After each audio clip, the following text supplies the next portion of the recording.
ராமராமா ஸ்திரவாசரா சனிக்கிழமை 25 ஏப்ரல் பராபவ வருஷம் சித்திர மாசம் 12ஆம் தேதி நவமி திதி ஆயில்ய நட்சத்திரம் கண்ட யோகா பாலவகரணம் ராகு காலம் கார்த்தால 9 மணியிலிருந்து 10:30 மணி வரை, யமகண்டம் மதியம் 1:30 மணியிலிருந்து 3 மணி வரை. சந்நியாசிகள், மகான்கள், குருமார்கள் இவர்களை தரிசிப்பதன் சிறப்பு என்ன? மகான்களை தரிசித்தால் என்ன பயன் அப்படின்னு கேட்கிறேன்.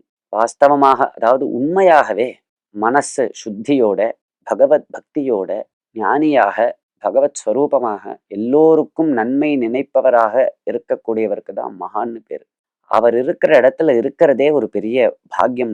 நமக்கு நல்லதை பண்ணும். அது நமது மனசையும் சுத்தப்படுத்தும். அவர் கடாட்சம் நம் மேல பட்டாலே நமக்கு நல்லது. இதெல்லாம் உண்மை. அதனாலதான் பாகவதம் சொல்றது, ந ஹெம்மயானி தீர்த்தானி ந தேவா மிருண்மயா சிலாக தே புனந்தி உருகாலேன தரிசனாதேவ சாதவா அப்படின்னு சொல்லிவிடுது. நீ தீர்த்தாட்டனம் பண்றது, பல இடங்கள்ல போய் தேவதைகளை தரிசனம் பண்றது, இதெல்லாம் உனக்கு புண்ணியம் கொடுக்கும். ஆனா சில காலங்களை எதிர்பார்த்து தான் அது உனக்கு நன்மையை பண்ணும். புண்ணியம் நிச்சயமா அதனால உனக்கு லாபம் உண்டு, புண்ணியம் உண்டு, சுகம் உண்டு. ஆனா அதுக்கு ஒரு காலத்தை எதிர்பார்த்து அதெல்லாம் பண்ணும். ஆனா இந்த சாதுக்களுடைய சங்கம் இருக்கே, அவளுடைய தரிசனம் அது என்ன பண்ணும்னார், தரிசனாதேவ சாதவா, அந்த க்ஷண மாத்திரத்துல உன்னை சுத்தப்படுத்திடும் அப்படின்னு பாகவதம் நமக்கு சொல்லிக் கொடுக்கறது. அவ்வளவு உயர்வாக இந்த சாது சங்கத்தை நமது சாஸ்திரங்கள் சொல்லிக் கொடுக்கின்றன. ராம் ராம்.